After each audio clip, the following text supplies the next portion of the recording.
Assalamualaikum warahmatullahi wabarakatuh. Perkenalkan, nama saya Hafiz Al-Furqan, NPM 2508260214. Di sini saya akan mempresentasikan mind map saya, yaitu bagian tugas dari remediasi blok saya, yaitu blok BSO1, tentang basic digestive system, konsep anatomi dan fisiologi. Untuk yang pertama itu, pengertian sistem pencernaan. Sistem pencernaan adalah sekumpulan organ yang bekerja secara terkoordinasi untuk menerima makanan, melakukan proses penghancuran makanan secara mekanik dan kimiawi, menyerap zat-zat gizi ke dalam sirkulasi darah maupun limfe. Kemudian mengeluarkan sisa makanan yang tidak dapat dicerna melalui proses defekasi. Kemudian yang kedua itu adalah fungsi sistem pencernaan. Sistem pencernaan ini memiliki 6 fungsi utama. Yang pertama itu ada ingesti. Ingesti merupakan proses masuknya makanan dan minuman ke dalam rongga mulut. Proses ini merupakan tahap pertama yang melibatkan aktivitas sadar atau volunteer. Pada tahap ini, seseorang memilih makanan, memasukkannya ke dalam mulut, dan memulai mengunyah. Kemudian yang kedua ada sekresi. Organ saluran cerna menghasilkan berbagai cairan yang membantu proses pencernaan. Di antaranya itu ada saliva, asam lambung, mukus, empedu, enzim pankreas, dan enzim usus. Kemudian yang ketiga itu ada digesti. Digesti terdiri dari dua proses, digesti mekanik dan digesti kimiawi. Untuk digesti mekanik ini merupakan proses penghancuran makanan secara fisik. Contohnya mengunyah, pengadukan makanan oleh lambung, dan segmentasi usus. Tujuan utamanya adalah memperbesar luas permukaan makanan sehingga enzim dapat bekerja lebih efektif. Kemudian untuk digesti kimiawi, ini adalah proses pemecahan makanan menggunakan enzim. Contohnya amilase memecah pati, pepsin memecah protein, dan lipase memecah lemak. Kemudian yang keempat itu ada absorpsi. Absorpsi adalah proses penyerapan hasil akhir pencernaan melalui mukosa usus menuju pembuluh darah atau pembuluh limfe. Sebagian besar proses ini berlangsung di usus halus karena memiliki fili dan mikrofili yang memperluas permukaan penyerapan hingga sekitar 200 sampai 300 meter kuadrat, setara luas satu lapangan tenis. Kemudian yang kelima ini ada motilitas. Motilitas adalah gerakan otot polos saluran cerna yang memungkinkan makanan berpindah dari satu organ ke organ berikutnya. Gerakan tersebut meliputi peristaltik, segmentasi, dan migratori motor kompleks. Kemudian ada yang keenam itu ada defekasi. Defekasi merupakan proses pengeluaran sisa makanan yang tidak dapat dicerna dalam bentuk yang diubah menjadi bentuk feses. Kemudian anatomi sistem pencernaan. Secara anatomi, dia ini dibagi menjadi dua kelompok besar, yaitu saluran organ pencernaan dan organ aksesoris. Untuk saluran pencernaan merupakan saluran kontinu yang dimulai dari mulut hingga anus dengan panjang sekitar 8-9 meter pada orang dewasa. Organnya itu adalah mulut, faring, esofagus, lambung, usus halus, usus besar, rektum, dan anus. Kemudian ada organ aksesoris. Organ aksesoris tidak dilalui makanan secara langsung, tetapi menghasilkan zat yang membantu proses pencernaan. Itu ada gigi, lidah, kelenjar ludah, hati, kantung empedu, dan pankreas. Kemudian untuk anatomi dan fisiologi setiap organ, pertama itu ada rongga mulut. Mulut merupakan pintu masuk makanan ke dalam tubuh. Di rongga mulut terjadi proses pencernaan mekanik pertama melalui aktivitas mengunyah. Gigi memotong, merobek, dan menghancurkan makanan menjadi potongan kecil sehingga luas permukaannya meningkat.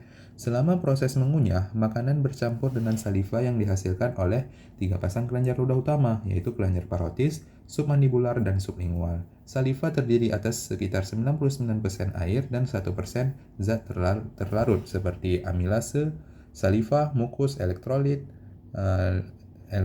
lisozim, dan lainnya.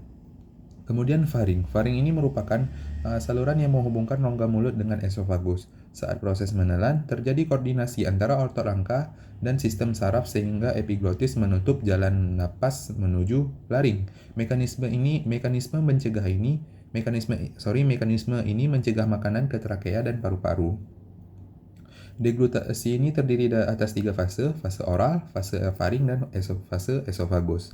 Kemudian organ yang ketiga itu ada esofagus. Ini adalah organ saluran muskular sepanjang sekitar 25 cm yang menghubungkan faring dengan lambung.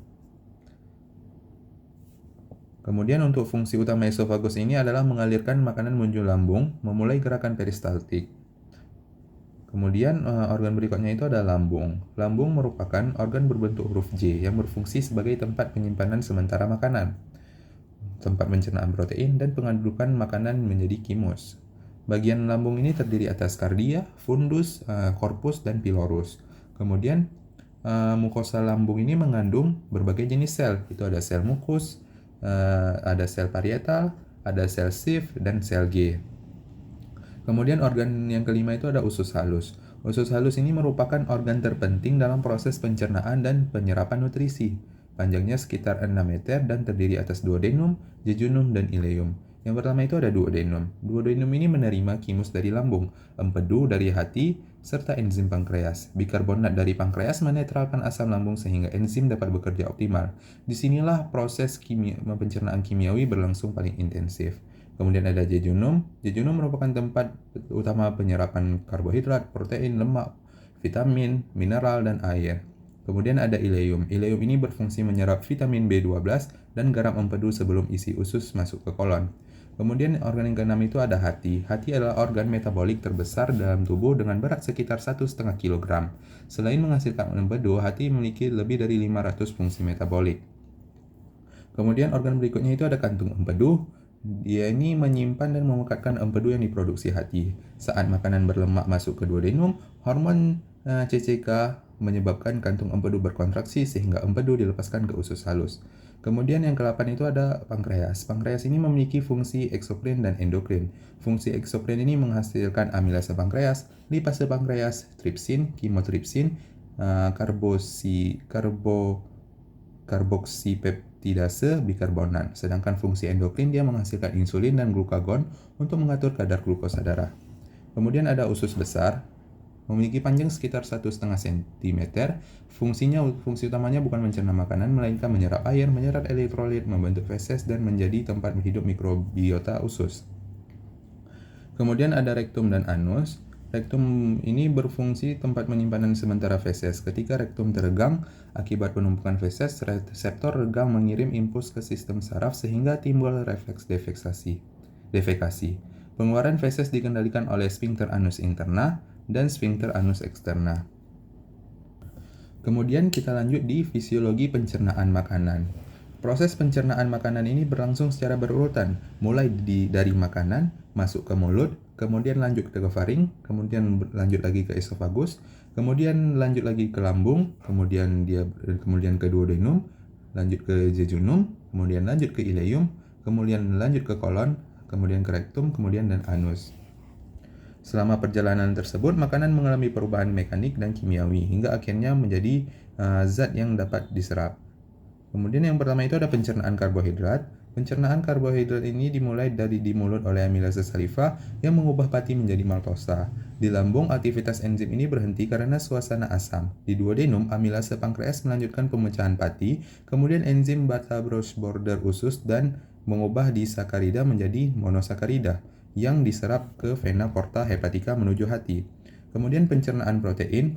Protein mulai dicerna di lambung oleh pepsin setelah diaktifkan oleh HCl. Di usus halus, tripsin, kimotripsin, elastase, dan karboksipeptidase dari pankreas memecah pelipeptida menjadi peptida kecil. Kemudian, peptidase usus mengubahnya menjadi asam amino yang diserap melalui transport aktif ke dalam darah portal. Kemudian pencernaan lemak dimulai secara terbatas oleh lipase lingual dan lipase lambung, tetapi sebagian besar berlangsung di duodenum. Kemudian kita lanjut di regulasi sistem pencernaan. Itu ada dikoordinasi oleh dua, itu sistem saraf dan hormon. Sistem saraf ini terdiri dari plexus Orbach yang mengatur motilitas dan plexus Meissner yang mengatur sekresi serta aliran darah lokal. Kemudian secara hormonal, gastrin meningkatkan sekresi HCl dan motilitas lambung. Sekretin merangsang sekresi bikarbonat pankreas untuk menetralkan asam, sedangkan CCK menyebabkan kontraksi kandung empedu dan pelepasan enzim pankreas. Mungkin sekian presentasi mind map dari saya. Untuk referensi sudah saya cantumkan di bawah. Mohon maaf apabila ada kesalahan. Wassalamualaikum warahmatullahi wabarakatuh.